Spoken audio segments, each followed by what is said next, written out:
Hi everybody, I hope you are doing well. Today we will talk about how to fix or how to solve the problem of PayPal. You will go to settings. In this page,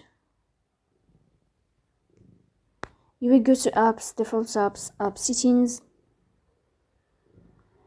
Here in this list, you will scrolling down until you find this application of PayPal as you see here.